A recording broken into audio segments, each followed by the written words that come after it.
All right, we're back. It is COMP123 in the summer 2016 semester at Centennial, and it's week 10, part 3 of our broadcast. We're doing C# programming 2, and we're into Windows Forms, more Windows Forms this week. We're going to open up a new project this week. We did last week. We were doing, and a little bit of the first part of this week. We're finishing off the calculator app, and I gave you your BMI application that you're going to build for a couple weeks from now. Which is kind of, in my opinion, easy, right? But I want to give you some additional features and components you can use for your Windows applications that are very similar to other components we've seen other places.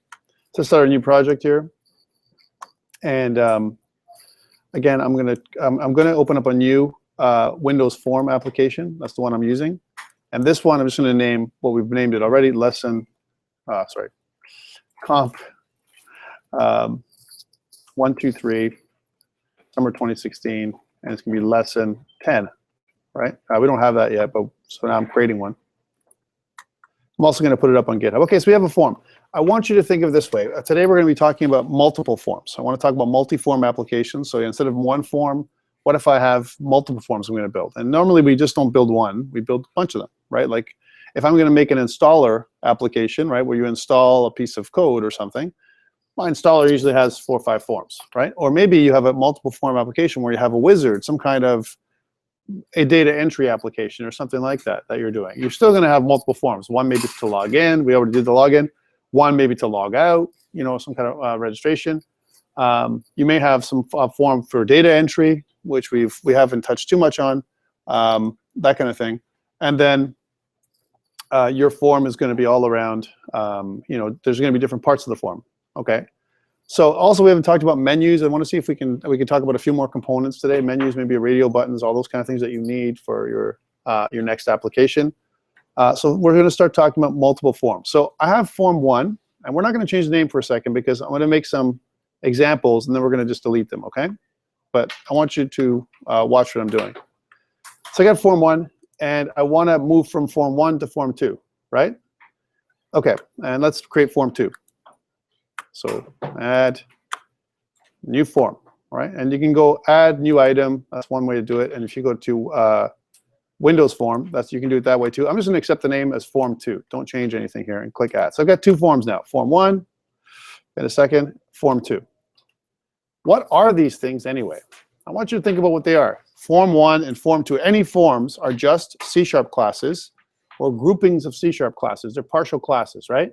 The one we have access to, the one we see here in the Solution Explorer, is not made up of one file. Notice if I open it up, it's almost like a folder. It's called Form 1, but it has the form designer, and there's also the C# code behind file that we're using. So if I actually go to Form 1, there's different tabs here, right? So if I go to Form 1, and if I go to the code behind file, I can right-click, and I can look at View Code, or you can press F7, right? You can see that the code behind file, the CS file, form1.cs, is something that we can access. And it just looks like a regular class, all right? So we have to keep that in mind, that they're just classes. Okay, so here's one way that you might see in the books, if you're going to read it up or up online. If I want to move between 2 forms, I need some kind of mechanism to do that. Typically, button. All right, let's make a button. And we're going to drop it on Form 1, right? So we're going to go to Toolbox. And I want to drag the button on Form 1. So here's my button. I'm just dragging it on. I'm not changing the text size or anything. Button 1, right? There we go. And let's just to make it look a little nicer, not really that important. Let's make the button say next. Okay, so we're just going to change the button so it says next instead of just button 1. There we go. Next. There's my next button. Yay! All right. When I click the button, I want to go to Form 2, right? How do I do it? Well, first of all, we need some kind of event handling. Remember, we've been talking about event handling from day 1 when it comes to Windows Forms, right? So I double click, that's one way. Or I can click and go to my properties. That's the other way to do it. And when you go to properties of the button, remember you can choose in the Lightning tab here, you can choose what kind of event. The default event for buttons is a click event. So I can certainly double click this. Right? Or I can point it to an existing event that we've created, whatever you want, right? For now, I'm just going to double click this, and when I do, it gives me a stub. It gives me a stub of an event handler that I can do something. This is where I'm going to actually kick off my new window. But I'm going to have a problem, and I want you to think this problem through, all right? First of all, my form, you know, these two classes, they're just classes. Some point or another, they got to be instantiated, right? And actually, if you look at the program.cs, the driver class that comes with every Windows form application, let's take a look at this a little bit closely, right? We see that it's a static class, just like normal, right? It's exactly the same driver class you'd be used to seeing in any other program that we've made so far this semester, right? And even last semester, by the time you did programming 1. There's just a difference here. One is I have a couple of classes that I'm not used to seeing. Application enable visual styles. I'm using the application class, right? Application set compatible text rendering defaults, all right? So those two things. And then I have application run. My run method kicks off an anonymous object of type form1. Okay, I want you to think about this. So it actually instantiates the form. And I pass a reference to that form into the method run. That's what I'm doing. Okay, so my form1, when my application starts, is actually instantiated, and each form has something called a show method. There's actually many methods that each form has. And the show method of this form, form1, is triggered so that I can see the form. That's what happens, okay? By default, all forms, if I instantiate the form, doesn't mean that I can see the form. They're just instantiated, okay? In order for me to see it, I have to use the show. One of the methods I can use is the show method, capital S, to show the form, okay? Okay, but if I'm doing it from here, if I go to my form1.cs and I want to show my form2, can I just go form2.show? I'm just asking. So can I go like, well, we got a form2 class. I just want you to see the thinking process. So can I go like, I don't know, form2.show? Is that enough? Show doesn't even come up. Why not? Because form2 has not been instantiated. So here's my problem. If I instantiate form2 here, the way I would instantiate form2 is if I did something like this. Form2, that's the class that we're accessing, right? We make it some form name. Let's just use form2 lowercase. Is equal to a new form2 object. The form2 object. There we go. So now it's instantiated. Is it being shown? No, it's just instantiated. Like I said, the form method show has to be used, triggered, in order for my form to show up. That's what has to happen. Let's try this out. So we'll say form2 lowercase dot show. You can see that that method comes up. Now it'll show the form. All right. Let's see this whole thing at work. So I'm going to kind of run this thing. Remember, the first form is going to be the form1. All right. Here's my next button. I click my next button. Pap. Form2 shows up. Hey man, how come my form1 still showing up here? Because I didn't tell it not to. If I don't tell it to hide, by the way, there is a form.hide method, right? It's going to stay there, and I'll keep on access. I can add as many forms of these as I want, right? If I close now, if I close form2, the application doesn't close because it's been kicked off by form1. The only time it closes is if form1 closes. Let's do this again. All right, so I'm going to run it again one more time. Well, what if I kick off, I just go back to form2 and close this one? Okay, does it close form2 as well? Let's see what happens. It does. Because form2 has been created from form1. It's almost like a class that's been created from another class, right? Now, here's the problem with that, right? Form2 has no knowledge of form1, because form1 is an anonymous object that's been created inside the program class, right? Program class, right? Anonymous object. I can't access the anonymous object in any way unless I use some other things like my parent form, whatever the parent form is or whatever. That's not really great. So here's my recommendation to you. We create some public static objects, right, inside my program class that are already instantiated that we can access or activate and deactivate when we want to. Okay? So this is how we're going to do it. Let's check this out and see what happens. Okay, I want to just show you this thing. So I can't do it in here. If I do it inside my main method, right, as an example, then they won't be accessible. I can't instantiate objects inside of a static method like this, right? That means I need to instantiate them at the class level. Two other things. My class program and my main method, they're not public. I need to make them public. Otherwise, I cannot access anything that's in here. So I need to make them public static. Let's do that first. Again, this is nothing new for you. You should have done this kind of stuff over and over again, right? When it comes to classes. Let's just get rid of some of this stuff here, just so that we can clean up some of this so it's a little bit easier. This, by the way, stat thread is a decorator. Leave the decorator alone. Don't touch this thing. If you move this off, if you notice, if you hover over, it says indicates that the COM threading model for an application is single-threaded apartment. STA, single-threaded apartment for the thread. So it's only one thread. It's running on one thread, this whole application, okay? It's not multi-threaded. All right, let's go back up here. And if I go public static, and I want to define my form, right? I can define form1, right? This is the type, form1, because these are objects. These are classes, remember? We're instantiating objects of type form1 and form2. These are custom objects. They're very complex objects with lots of little things in there. They're big container objects, but we can still instantiate them as objects. Okay, if that's true, here's form1, and we have to make a name for it. Let's just call this first form, right? Now, if I instantiate it up here, there's a problem. Because main is my the first entry point for this particular program, this application set compatible text rendering default has to run before any forms are instantiated. That means I have to declare them up here in this space so that they're accessible and instantiate them inside my main. That's what it has to be, just letting you know. So I got to make some space. What I want to do here is to instantiate both forms. So public static form2, and then we'll call this second form, right? And down in here, right before my run, I want to instantiate them. I'm going to say first form, right, is equal to a new form1 object, right? With no, I'm not passing any parameters here.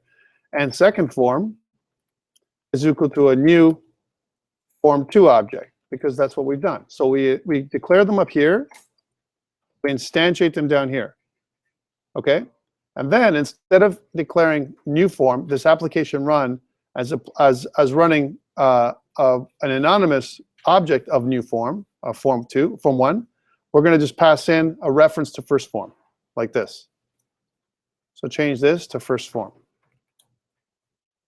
Okay, what does this do?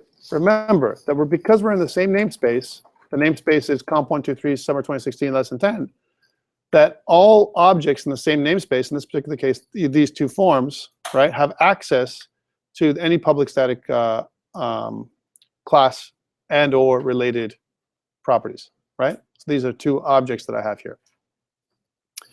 Okay, I'm just putting it out there so we can talk about this, because this is how it's going to work, right? Okay, that means that when I go to form1, and instead of using a new form that I'm instantiating from this point, which is incorrect because one form depends on another form, right? We don't want that to happen, right?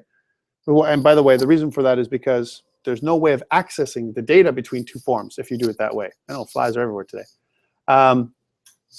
In order for us to instantiate the data, we can use properties like we've seen before, because they're just separate classes. If these classes are separate, no problem, right? But if one class depends on another class, it presents a whole slew of problems. So my recommendation is you make separate forms. So now if that's true, I can do something like this. Instead of instantiating the new object, I've already instantiated the object. All I need to do is access the object, right? So we know that it's called second form. If I type second form here, oh man, how come I can't access second form, right? Because it's public static. Well, how come, right? Well, if I go second form dot show, this is what we need to do, right? And if I hover over this, and if I press Control Tab or Control Dot, it says my second form in form1, read-only field. I can't generate locate a new file. Generates a class. I don't want to do any of these things, right? So how do I access it? Well, we know. Here's what we know. We know that my program We did this before, actually, when we did testing. I don't know if you remember. We know that my program, right, resides inside the same namespace. Program is a public class, right? And the namespace COMP123 summer 2016 lesson 10, right, has a program class that I can access. Okay, that's good. So if I go back to form 1, and if I include that space in here, if I go something like using COMP123 lesson 10, and then I put in, you know, if I try and find program, I can't seem to get there, right? I can't access that because it doesn't exist as an option. However, what I can do from an accessor perspective is I can use that as a prefix. I can do something like this. I can say program dot, and then I have access to all these properties, right? Because that's what they are. They're just properties of my program class, right? Program dot second form, right? As an example, dot show. And what this will do is we'll show the second form that we've defined as a static object that's inside of our program. Now, if I want to hide my first form, when I show my second form, I can simply do this keyword, dot hide. What this does is it hides my main form, the one I'm using right now, form 1, and shows my second form. Okay, this will present another problem to us, and I'll show you this in a second now. Let's try this out. So boom, and I press start. Let's see if this all works, right? I got my first form, yay! I click on the next button. I see my second form, yay! I close the button, and it's still open, right? It's still open because I haven't responded to an event. Okay, let's try the other way around. Let's relaunch, right? Restart my whole application. So I start off again. Here's my first form. I close it off. Yay, it closes. Why? Because it's the entry point. So either I have to go back to my first form to stop the program, which is kind of weird, or I got to create either another button, right, to stop the program and then exit or something like that. Or when I click on that X, right, I've got to respond to the event. When I click on the X, it means exit. One of the two. Okay? We got to figure this out. So the easiest way to do it, we'll create a exit button. All right, so let's try this out. So in my form 2, let's make another button. So I'm just going to drag in a box, another button. Here's my button, and I'll put it in the same spot, approximately. And we won't name it right now. We're just going to rename the text. We're just going to change this to exit. Okay, good. So this is my exit text. Exit. So in my exit, when I click my exit button, double click, and it automatically defines my stub for my event handling. I know it's something to do with my application, right? Because I want to exit my application. Could there be an application exit? There was an application run. Let's see if that's possible. So I'll say application dot exit. Yay! Look, there's an application exit. So does this stop my application? And we'll see if this works. So application exit. It's going to stop my. We think it's going to stop my function from working. Well, next, exit. Right? Why? If you don't do it this way, right? If you don't do some kind of exit button or respond, to the things being stopped, what'll end up happening is it'll just keep running. It'll run in the background. It'll sit there until we close it manually. That's bad, right? We can make it so that we close the X on that form. It'll close it off. But it's a form. There's got to be something visual that tells us that that this thing will close, right?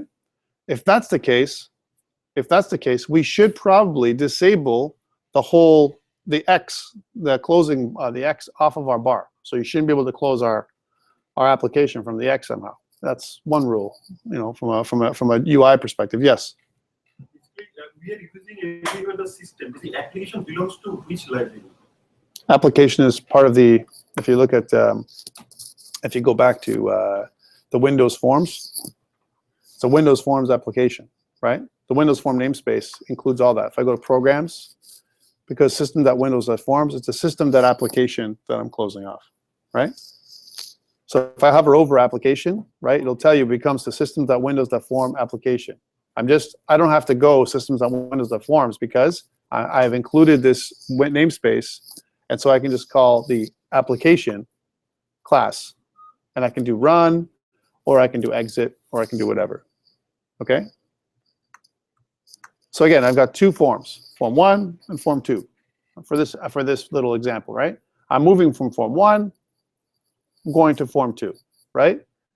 And I can move back. I can go back and forth. And let's put a back button. So on form 2, here it is on the design side. Let's put a back button. So just for now, who cares? I'm just going to copy this and paste, right? So copy, paste. There we go.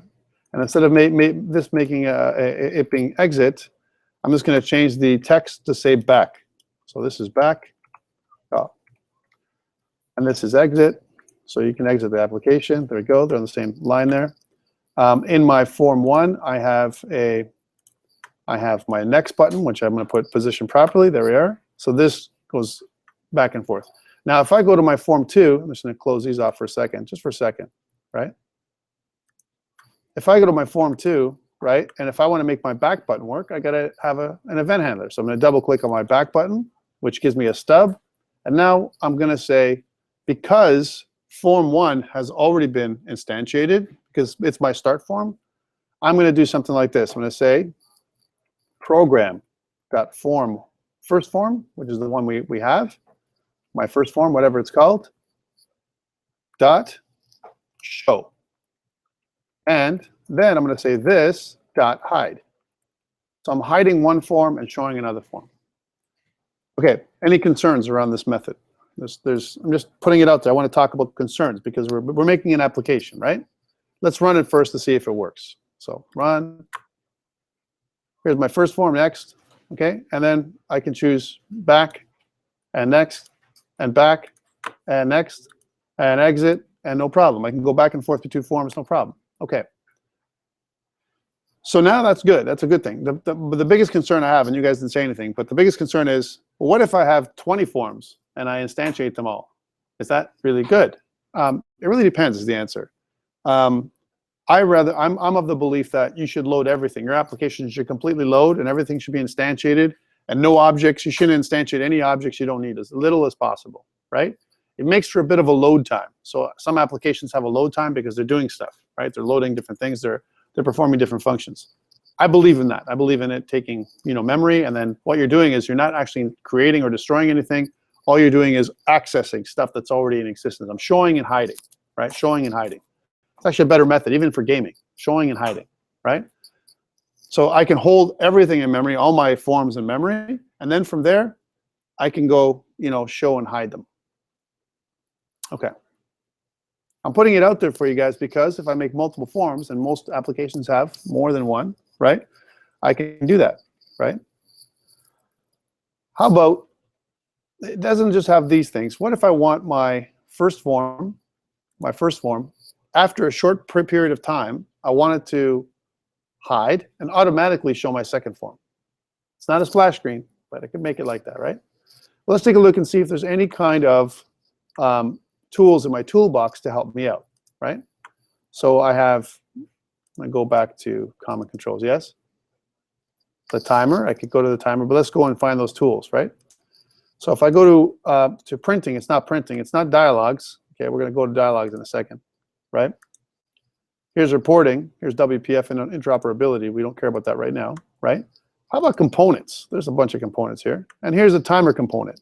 How do I use the timer component, right? My timer component basically counts. That's what it does. Think about it as an external class that I'm instantiating when I instantiate my object. Here's how you use it. Take it, drag and drop it physically on the form, but it doesn't go on the form. It appears down here in the gutter, and the bottom area here. Okay, what does this mean? Let me just unpin this so you can see it. So here it is down here. I'm showing you this. Oops, that's not what I wanted.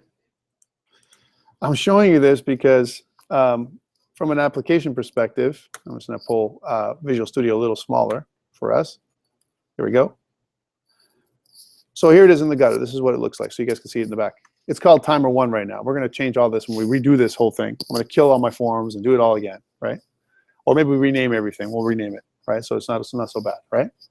But here's my timer. My timer, if I click onto it, has properties, right? It has a tick property, right? And in my tick property, I can kind of respond to the tick, right? My tick is actually the event. So every tick, it can do something. This is great. If you want to do animation, I can make a timer that ticks 60 frames per second. I can decide on my tick what it's going to do. But I need properties here. This is more important. Okay. Is my timer name? Is it enabled? I should enable it. If I want to, I can also enable it when the form loads. I can enable it automatically, right? When it's instantiated. Interval. This interval, if I hover over it, right, is the frequency in milliseconds. Okay. So how many milliseconds are in a second? Anybody know? Milliseconds. Anybody? It's 1,000 milliseconds. 1,000 milliseconds is in a second, right? So 100 milliseconds is 1/10 of a second. So that means this timer triggers at 10 ticks every second. 10 ticks or 10 frames, if you think about it. If you think about a frame as a portion of a second, right? I want you to think about it as this is 10 frames per second, as if it's 100. If I want to make it 60 frames per second, 60, right? What's the interval? What should the interval be? How do I find that out? If I want another kind of interval instead of just 100, how can I find that out? How would I calculate what 60 frames per second is with an interval? Come on, guys. 1,000 milliseconds, 1 second. I want 60 frames per second. I want 60 times every second. I can take a second and divide it by 60. So 1,000 divided by 60 is, what's the answer? Come on, look, 1,000. So it's 1,000 milliseconds divided by 60 ticks, right? Is like I said, it's about 16 milliseconds, let's say, 16.6, 666, non-repeating terminating, or repeating terminating per second. So that's for milliseconds, right? So 16.6. So if I change this thing to 16.6, let's say 6666667, whatever it was, what I got. Actually, I can probably put exactly what it was. Let's just go back there. Just because I'm a little crazy, right? And I go to 60. And if I want to, it's a bunch of sixes, right? I don't think I can copy this, but never can tell with Windows. Oh, copy. There we go. Oh, look, it gives me an error. That's okay. So let's say if I put that in there now. Here's the interval. The interval property is a straight number. So let's make it so just to make it even. Let's make it 60. There we go. 16 every 16 milliseconds is going to trigger. That means every 16 milliseconds it's going to trigger its tick event. The tick event is going to trigger every 16 milliseconds. That's 60 times every second. It's pretty quick, right? I could do it that way. If I was going to do an animation, I would use it this way. If I was going to do it so that I want to wait 3 seconds, right, for my window to close or something else to happen, then my interval would be 3,000 milliseconds, because that's 3 seconds. So 3,000 milliseconds, that's my interval, right? And then my event, my tick event, would trigger. So let's double click on my tick event. This creates a timer tick event, and that means when the 3,000 milliseconds are triggered, right? I'm going to do 2 things. I'm going to stop my timer. I have to be able to stop my timer, otherwise it'll trigger again. We don't want it, because it'll keep going. It's the interval is what's going to happen, right? So if I'm going to stop my timer, remember, if I go back to my form 1, here's my form 1. Where's my form 1 design? If my form 1, if I go to my properties, I can see that my enabled is equal to true. I would have to say enabled is equal to false as soon as it hits 3,000 milliseconds. So that's the first thing I need to do, right? Turn off the timer. So let's go back to my event. And I'm going to say, and again, it's the timer, right? Now, I think it's still timer 1 because I haven't changed the names. Timer 1 dot enabled, right, is equal to false. So I need to turn that off, right? And then the next thing is, after the enable is false, I need to do something like, I don't know, hide this form and show the next one, right? So I'm going to say this dot hide, right? That's the one I want to do. But before I hide this one, and this is important, I probably want to show the other one. So I'm going to probably say, you know, program got second form as an example, right? Dot show. Okay, so that's 3,000 milliseconds, which is 3 seconds. Poof, the other one will show up and the other one will stop. Let's try this out and see if it functions or if I get an error. 1, 2, 3. Stop, right? So you can trigger things according to a timer, right? And this is a hint if you want to get some bonus marks, right, for your BMI calculator. One of the bonus options was make a splash screen that comes up and says something for a few seconds, like, you know, with a logo or something that shows your app. For a splash screen to be really effective, though, I'm going to click exit here. For a splash screen to be really effective or anything like that, recommend that you start the application in a specific location. Let's, for example, in this particular case, I'm just going to make this thing larger now. If I go to Form 1, right, and if I look at my the form itself, the form opens by default at a start position that's Windows default location. Let's start this location instead of there at the center screen. So it's going to start in the center of my screen. I'll do the same thing for my Form 2. Here's my Form 2. And my Form 2, if I go to the Form 2 object, there it is, I can see that my start position is also at Windows default. I can start at center screen. You can also, if you're careful, so this is Form 2, center screen, you can also manually decide where it's going to go. So if I say manual, I can decide a manual position of where my form is going to start, right? I don't recommend that right away because it's going to be based on your screen size. So that's why I say center screen might be a good place for it to start. Center screen. Okay. Let's try this out. So let's see what happens when we do that. We change this one option, right? So again, we've done this already. Let's see what happens. It starts in the middle, 1, 2, 3. Switch to the other one, and you see that one form goes away, the other one pops up. It's just an effect. If I'm going to make a splash screen, though, or any kind of form that pops up of my own kind of form, right? What I can do is I can take away the borders and all that kind of stuff. So make that Form 1 look like it's not a form at all, right? It's just, so no border or anything else like that. It's just a start screen. Well, if that's cool, if that's true, then I don't want to make my Form 1 the start form. Or if I do, I want to get rid of the next button. That's for sure, because I don't need that, right? But what I may want to do is have another form, right, that is the splash screen itself. So let's make one, okay? So we'll make a new form, and now we'll start naming everything properly, right? Because I just wanted to show you the mechanism for moving between forms, and it's recorded so you can see it, because I'm going to get you to do this with the next applications we build, right? Even though we're doing data next week, right, we're going to start doing link as an example. I'm still going to be talking about Windows. We're going to do everything with UIs from now on, right? So you need to understand how to move between two forms, how to pass data between two forms, all that kind of stuff, right? And there's a method to my madness, like I said. Okay, let's go back and do a few things. First of all, I want to make a new form. So right-click here. I'm going to go Add. And if you've already done a new form, you can see that it comes down here as Windows Form. It'll come up as an option on your quick start, right? So here's my new form. I'm just going to call this Splash Screen. So I'm actually giving you the answer of how to do your bonus points, if you feel so motivated to do that. Splashscreen.cs. There we go, Splash Screen.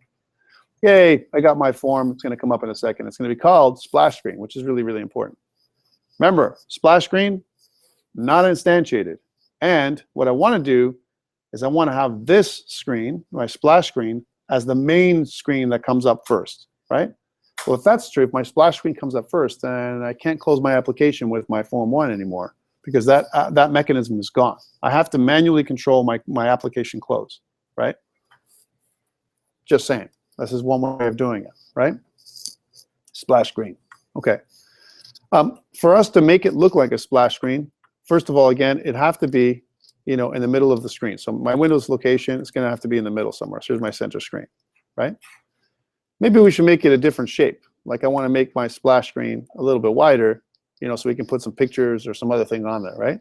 I just dragged it randomly. Let's make it so that it's just the exact size of the width is 640 pixels. There we go. 640 pixels. Okay, that's cool. I'm going to go over to my border style, which is really important. I'm just going to kind of try and bring this up as high as I can for you guys can see it.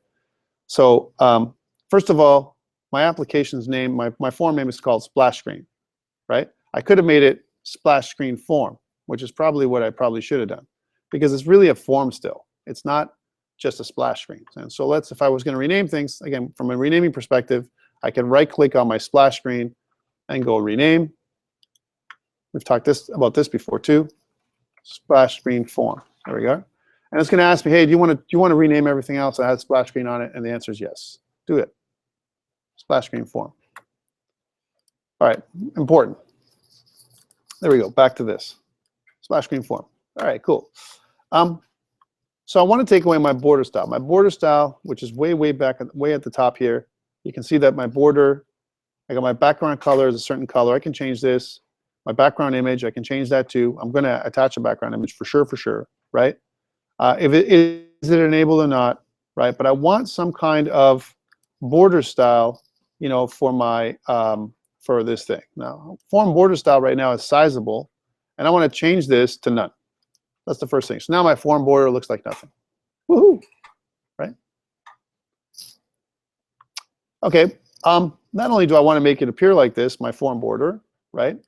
But one thing I want to do is I want to say that my opacity of my form, right? My opacity of my form is not 100%. Let's make it so that you can kind of see the background through my form, just to make it my splash screen, just to make it neat.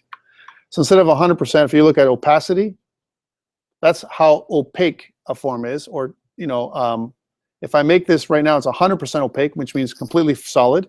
If I reduce that number to something else, like for example, let's make it 80%, it'll actually reduce the form's opacity down to 80%. Okay, so it starts off in semi-transparent, okay, if I want to. Maximum size box, even though it says true, right, guess what? I've taken away the border. So you don't have a control box at all. My whole control box is gone because I've taken my stuff away. But just to make sure, my control box should be false, just to turn that off, just to make sure that it's that way.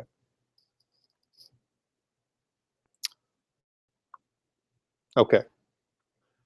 There's lots and lots of properties here, and it's good to understand how to use all these, because as we go forward, we're going to continue to do this stuff over and over again. Auto size mode, it says grow only, right? Auto size is false, right? And do I want to even size my form? Do I want to allow you know, some kind of sizing? And how do I do this thing, first of all, right? Well, you got to make some prep happen, right? So remember, this thing is called splash screen form, right? Let's go back to my program and kind of make a reference to my splash screen form. And it's going to be first. It's going to be first. I'm going to make it public, static, and it's going to be of type splash screen form. There it is, splash screen form. And I'm going to call it splash screen. Right? Now, it's of type splash screen form, but the object is splash screen. So instead of instantiating my first form, I want my splash screen to instantiate first. Right? Well, I gotta instantiate it here first.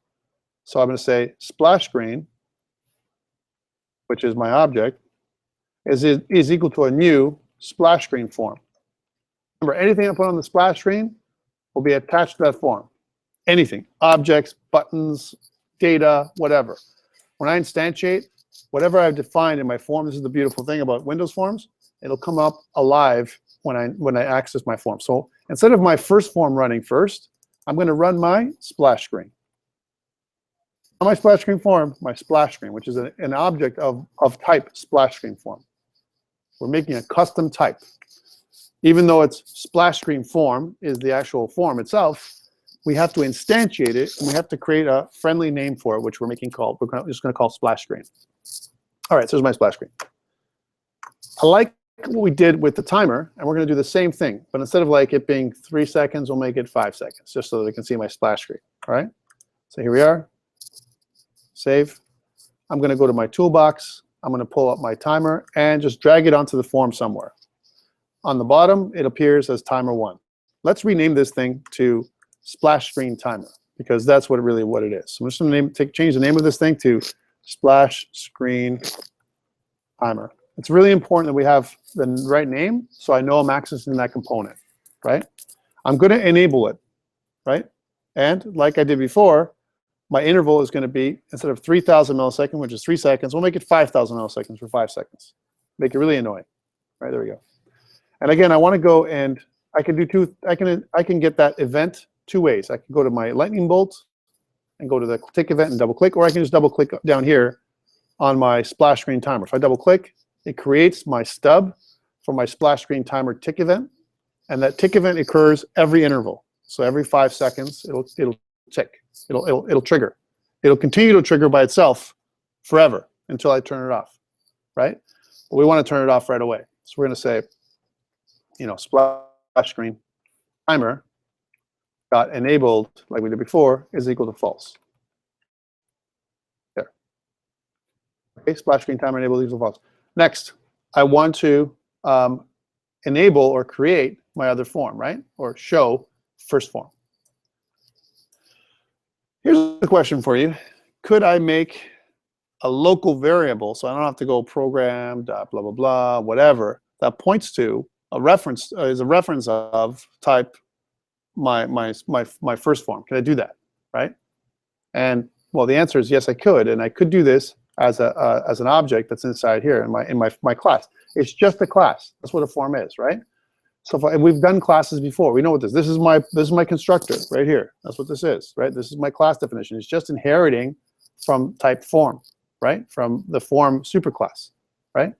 So again, I can make a property or a private instance variable or whatever I want it to make it a reference to this thing, to my program form, right? How do I do this? Well, I probably want to make it a property, right? And if I want to, I can make it of type, my form, it's of type splash screen form, right? Or type first form, or whatever I want to call it, right? So I know it's going to be form 1. That's the type, it's form 1. And my property is going to be the name of my form, first form, right? Because that's what I'm calling it, right? Okay, cool. I'm not setting the value right here. I'm not doing that, right? I could set the value, no problem. But I'm not doing that. All I'm doing is, and I'm not even instantiating this thing. All I'm making is a reference, a shape. It's got the shape of first form, but or form 1. But I haven't made this thing yet. All I wanted to do is point to, as an example, form 1, right?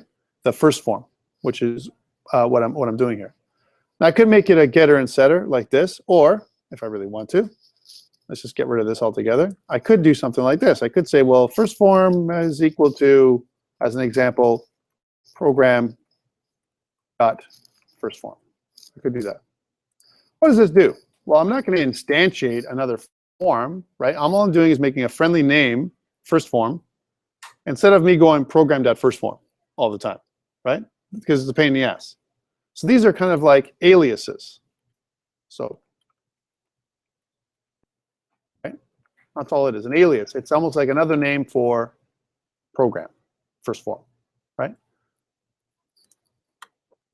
Okay. So I could do this. And so then down here, I could say something like this. First form, right? Let's see how that works now.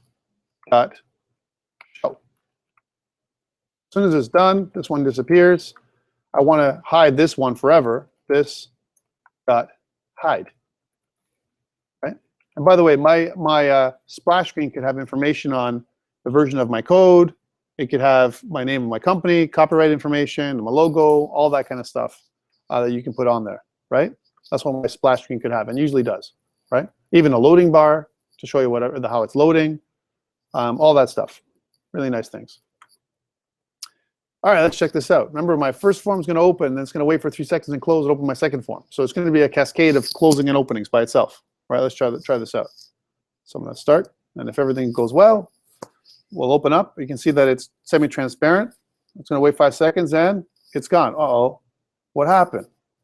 It says first form.show, and then we had a problem. It says unhandled exception, system that null reference exception occurred, and comp blah, blah, blah. Additional information is what it is, and Nice idea, Tom, but we have a problem. So let's check this out. It says object reference not set to an instance of an object. Why would that be? Well, remember that first form.show, right? First form.show, I'm trying to reference the form, right? Okay. Let's go back to my program. And this is very important to understand the sequence here. If I go to my program.cs, at this point, does my program exist? My form 1, does it exist for splash screen? Here, on line 22, does form 1 exist on my first form object? Does it exist for splash screen? The answer is no, right? Because it's the order, right? Splash screen is created first, and then, without these ones being created yet, I'm just instantiating them, right? I'm trying to access them again, right? So that might be the issue. Let's see if I have to move splash screen down one, let's say below these two things. I'm just going to put this up so you can see this. So cut, paste, right? We did it last time and no problem, but splash screen's a little weird. We're getting one to show and the other one to hide, and we're using an alias, which is kind of weird. So is this the problem? By the way, it's not the problem. Well, we'll see what it is, right? And if I go here like this, here's my splash screen, 1, 2, 3, 4, 5. It's going to close. Oh, but wait, didn't hide. And then now it hid, and then show the other one, but it hid after. How come? Now it didn't break, right? And the other one, form 2, showed up, and then we're back to form 1 again. That was kind of weird. How come it happened like that? Here's the reason. My tick event, my timer event, right, is asynchronous, right? So it's going to work in conjunction with the timer event from form 1. They're starting at the same time. Then form 1, because it's only 3 seconds, is going to complete its hiding before the splash screen is created. That's what's going to happen, right? Before the splash screen is finished, form 1 is going to appear and then kick off its creation, right? So let me show you what I'm talking about here. And then form 2 doesn't hide because form 1 is being shown automatically because of my splash screen. All right, you may not understand what I'm saying. Let's take a look at this. So I've instantiated form 1 and form 2, but I'm not showing them right now. When I go to my splash screen, here's my splash screen. There's nothing on it. It's just a little empty right now, right? We're going to put some stuff on it in a second to make it so you can see it, right? Like, for example, let's do a label, right? So we're going to put a label on. Here's my common control. So I'll get a label. And we'll just call this, you know, I don't know, my splash screen label. Yep. Splash screen label. And we'll make the splash screen the size of my label. This splash screen label itself 20 pixels because we want to control this one thing. Not everything on the form is going to be that size. So we're going to go to font, and we're going to open this up in our the ellipses here, and we're going to do this one is going to be 20 pixels, and we'll choose a Lucinda Sans just to make it what we did before. All these things that we've seen before. Hold on here. Lucinda Sans, there we go, really big. And we'll make it even bold. So here's, okay, demi-bold. There we go, demi-bold. Oh, really big. Whoa. Let's undo that change. I meant the label, not the form. Let's go do that again. So it's 20. And we'll go to Lucinda Sans.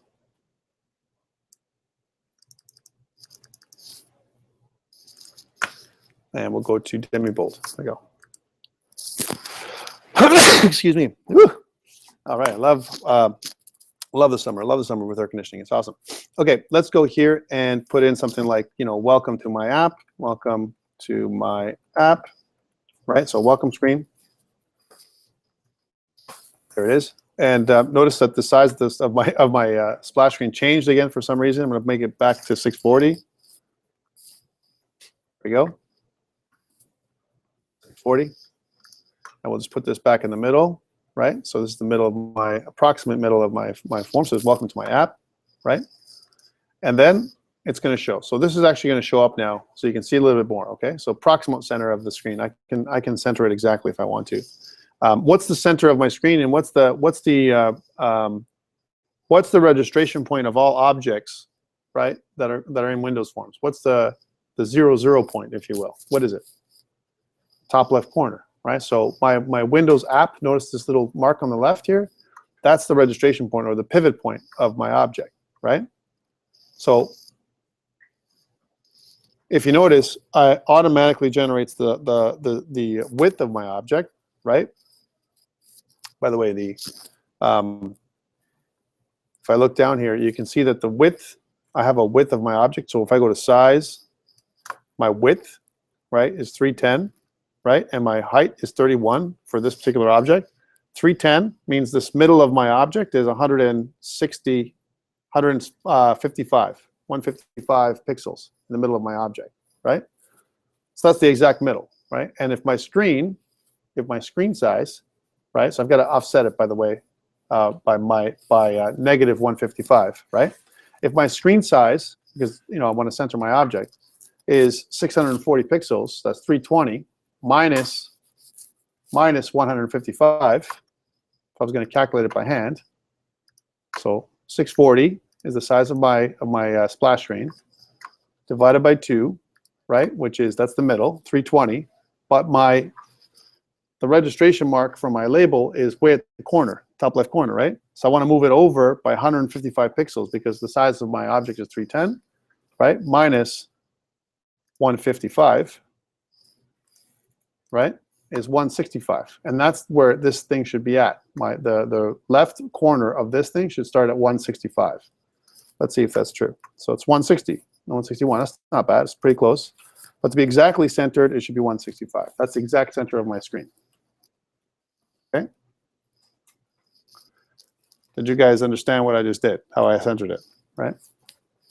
Okay. So it's 165 is in the middle. It's going to pop up. And you know what? I found that having an opacity of 80% is okay, but this background is too dark and I can't see what I'm doing.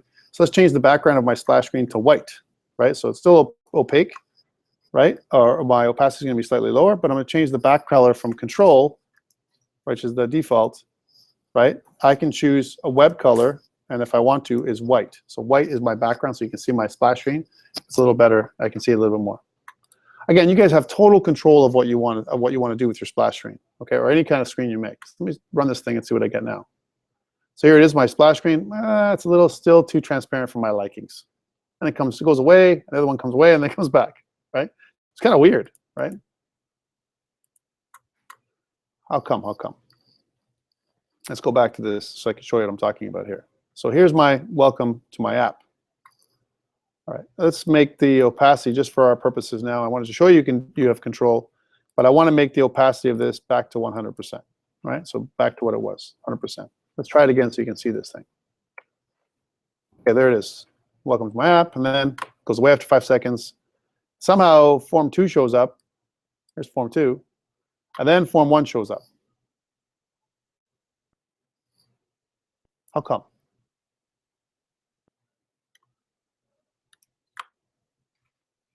Let's go back to my program to understand what's happening here. Here's Form 2. Form 2 is not being instantiated anywhere, right? Let's take away the timer from Form 1. So Form 1's the timer. If I go back to go Form 1 design. Remember, I got to be very careful here because my timer has an event connected to it. So first, I remove the event like this. Then I go back to my properties. Okay, if I can actually remove the timer, no problem. So I go to here, cancel. I go to here and I delete the timer. There it is. Now that's gone. No more timer on my form. If I want to see Form 2, sorry, Form 1, where is it? I don't have it up. If I want to see Form 1, you can see that I still have the timer event because it won't delete the event even if you take it away. Like even if you just remove it, it won't delete it. So I'm going to delete the timer event altogether, right? Now, the only way it's going to show Form 2 is if I click my button. It's not going to show Form 2 again unless I click my button. As that's what I'm thinking it should do, right? And let's just make sure I didn't make a mistake. So I am showing Form 1, right? Not Form 2. Let's take a look. So it's first form. First form is Form 1, right? first form. So it's the same one, right? There's no timer in first form anymore. What will it do? Let's see. And welcome to my app. And then when it's done, 5 seconds, form 1 comes up. And it came up differently this time because there's no second timer. So again, I want you to think about this. As soon as I declare form 1, even if it's not instantiated, to show, because I've instantiated form 1, all right? I've already instantiated it, right? And the timer is linked to form 1, whether I want to show it or not, it's going to show form 2 automatically. I'm not showing it. It's not actually appearing in my Windows application. But because there was a timer, it's triggering as soon as it's instantiated. And it's instantiated, just to show you again, in my program class. So if I go to my program class, as soon as I instantiate form 1, the timer is triggered. It's running already, right away, right? As soon as I instantiate it. That means I have 3 seconds to open up form 2. But this one, splash screen, closes in 5 seconds. So it's going to last a little longer. And that's why I showed you this trigger. You can combine them. You can make it wait so that when one form opens, then you trigger the timer. And the way to do that is, instead of making a tick event for the timer, or if it's automatically enabled, you don't enable the timer until that form shows up. That's the way you can do it. And you can do that in a load event. So when the form loads, then you can make the timer enabled, which will in itself open something else or do something else. Okay? We just did it in a weird way. Okay, so we fixed our problem. We've got our splash screen working. We can add some other stuff in my splash screen. For example, I can add some kind of image. Uh-oh. How do I add an image here? And even if I want to add an image, right? Where do I store it, right? Well, I recommend, just like we do for the web, we right-click and create a new file, a new folder. So we'll add new folder. We'll call it assets. These are all our assets for the application. And let's say, for example, I have some images. So I'm going to kind of right-click. We can do this. Add a new folder underneath the first folder, and we're going to call the second one images, and we'll say lowercase I for this images. Assets images is where we're going to keep all of our images. Okay, cool. I want to get an image, and I don't know, I want one of my favorite image to come up. Let's say Pokemon Go, because Pokemon Go is just running wild these days, right? So if I was going to get that image, and actually I probably should get it from here. So I'm going to download the image. So if I want to look at Pokemon Go, it's not Pokemon Go. The application is not Pokemon Go, just for people to know that. And I'm just doing this for example purposes for people who are watching, right? So if I go Pokemon Go, there it is. And I want to get an image, so I'm going to go to images. And then maybe I'll use this image, Pokemon Go. So I'll download this image. So I'll kind of right-click, or go to the image first, right-click, and then save image as. And what I want to put it is somewhere where I can get it. I know that my application is somewhere on, that I'm going to transfer in a second. So here's my image. Let's put it in my C# file for now. Okay, I'm going to store it in here and just save it as 169.jpg. Doesn't matter, or I'll call it what it is: Pokemon Go. Pokemon Go.jpg. There we go. So it's stored. Right, that's it. I got my image, and now I want to drag and drop it into my folder. So I got to do that. So I'm going to go here again. I'm going to go to my C# folder, right, and I'm going to take my Pokemon Go image and drag and drop it into my images folder. This is okay. There it is, Pokemon Go, right? Can I just drag and drop my Pokemon Go image on my screen like this? No. But can I use it somehow? Can I use my Pokemon Go image, which is inside my folder? Can I access it somehow? And the thing is, it's inside my application. That's the first thing. And what I want to do is I want to use it or have it as a reference to my application. Well, the great thing about the application itself is the project itself has a bunch of properties. So I go to project properties. There's a section for reference paths, right, and resources. Here's my resources, right? Notice that I have a resource, and there's different kinds. So here's my string resources, my image resources. There's image resources. There we go. And notice that there's no image resources right now, right? I can add a resource by clicking the add resource. But what if I'm just curious, what can I drag and drop here? Yeah, there's my image resource. It's called Pokemon Go, right? So I've dragged it from my images, assets, images, Pokemon Go, into my resources here. Okay, if I right-click, you can see that it's called Pokemon Go. It stores it as system.drawing.bitmap, right? And this is what I want to add in there, my Pokemon Go resource. Why did I store it in my resource folder? Because I've mentioned it as a resource, I can access it in my files programmatically if I want to, right? And also when I create other things. There's a certain amount of steps to do. So again, first step, get the image. Second step, include it into your application like this, somewhere inside your apps.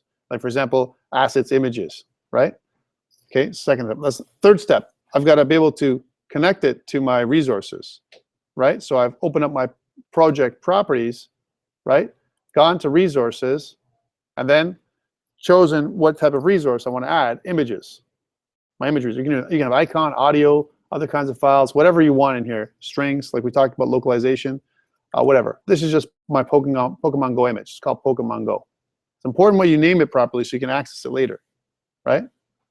Okay, good. Now, I want to access this image. How do I do that? So close this off, and I want to put my image right in here. Well, what kind of tool do I have in my toolbox to make that happen? So if I go to my toolbox, I can see that I have my buttons, labels, lists, whatever. Is there something that I can use here that you can see that I can possibly use this? Well, there's a picture box. That might be okay. If I drag and drop my picture box on here, there it is, right?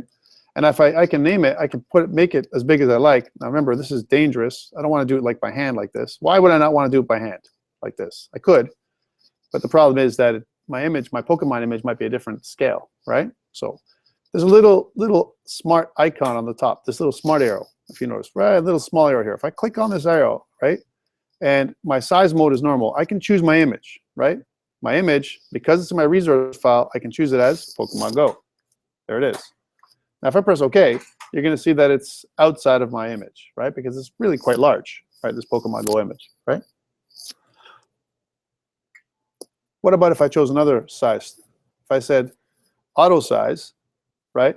Well, that means my image is going to go to the size of my object, right? And that's okay, but that's not really what I want. Okay, so let's undo that change. So undo. Okay, what about if I chose from an image type size mode, if I said zoom? So zoom is actually the right thing to do because it changes the size of Pokemon Go to fit inside the box. So now you see that the border of my image is slightly larger. And why? I've made it match to the size of my label. So therefore, it's automatically centered. Notice, automatically centered according to this thing. And now when you see it, it'll say, welcome to my app, Pokemon Go. Right? Well, obviously, my app is not Pokemon Go, but I'm just using it as just something to show you how to add an image. So if I press start, right, then there it is. Pokemon Go comes up, and then it goes away.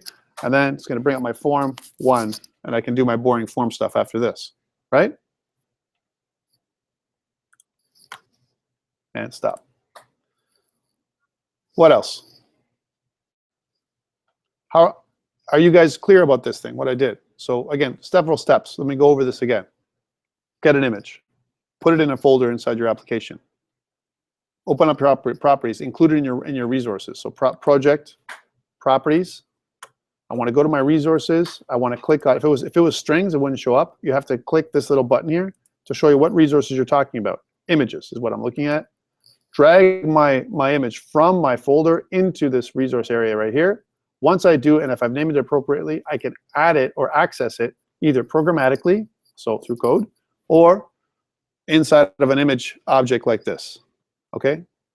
So imagine if I can make a card game, going back to cards again, I can have card images, right? They can be all of my resources, and then I can access them randomly through this method, by using adding them in the resources and making the names logical, so I can access them when I want to. Okay, good.